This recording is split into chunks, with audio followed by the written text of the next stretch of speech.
Madamina, il catalogo è questo, delle belle che mo' il padron mio, un catalogo che io ho fatto io. Osservate, leggete con me, osservate. Alors le XVIIIe est un siècle où l'Europe civilisée parlait français. D'ailleurs, Marc Fumaroli, qui est le président de la Société des Amis du Louvre, a publié un livre « Quand l'Europe parlait français ». Donc les élites parlent français, s'instruisent en français, l'art de cour, la conversation dans les cours d'Europe était en français jusqu'en Russie. C'est un moment de perfection dans l'art français. Voilà. Reprenons le titre d'une exposition qui a eu lieu au Palais de la Monnaie en 1974. Je pense qu'une grande partie de la fascination est due au fait que nous sommes liés à la naissance de leur nation, car à la fin du XVIIIe siècle, les Français vont vraiment s'enthousiasmer sur les idées des Américains et les aider à s'émanciper de la tutelle anglaise, ce qui d'ailleurs coûtera fort cher aux Français, puisque la crise financière est en partie due à cette guerre coûteuse donc à l'étranger. Mais avant même que la guerre ait eu lieu, les Américains éduqués viennent auprès de l'élite française, s'installent dans leur demeure, et il y a cette sorte de conversation qui se fait auprès des Français, et qui est une conversation, c'est qu'on s'enrichit aussi bien les Français que les Américains. Et d'ailleurs, à l'époque révolutionnaire, l'élite française rédige une sorte de déclaration des droits de l'homme directement liée à la déclaration américaine. Ensuite, au cours du XIXe siècle, eh bien, les Américains voyagent, et la France sera toujours un lieu premier, c'est vrai, dans le voyage qu'on va entreprendre, c'est vers la France, plutôt que vers l'Angleterre ou ailleurs. Et puis vous aurez des grands collectionneurs qui vont aimer l'art français. D'ailleurs, c'est même souvent eux qui vont apprécier l'œuvre française avant même les Français. Je peux penser aux impressionnistes, par exemple.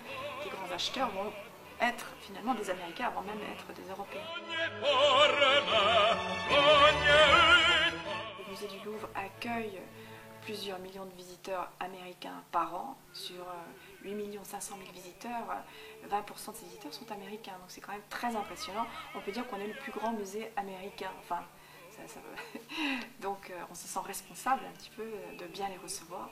Donc là, effectivement, ils viennent voir voilà, l'art français.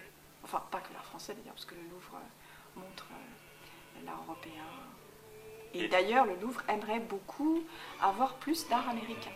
Donc on a pour l'instant 4 tableaux de peinture américaine, et on aimerait beaucoup trouver des donateurs de peinture américaine correspondant à l'histoire qui est la nôtre, c'est-à-dire que nos collections s'arrêtent en 1848, et la naissance de la peinture américaine se fait donc entre la fin du XVIIIe et le début du XIXe siècle, et on aimerait beaucoup pouvoir avoir un département d'art américain correspondant à nos collections.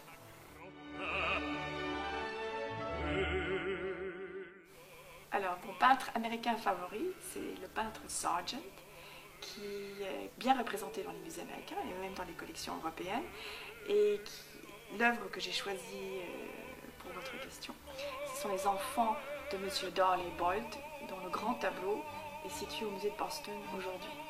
Et pourquoi il me touche? La composition du tableau est tout à fait étonnante. Vous avez donc un salon un peu sombre dans lequel se trouvent de toutes jeunes filles, dont une petite fille qui est assise avec un très grand vase japonais. Donc la composition est très originale, il y a vraiment une vie. Et voilà, c'est une œuvre, quand on la voit, on n'a plus envie de voir autre chose, on s'arrête et voilà.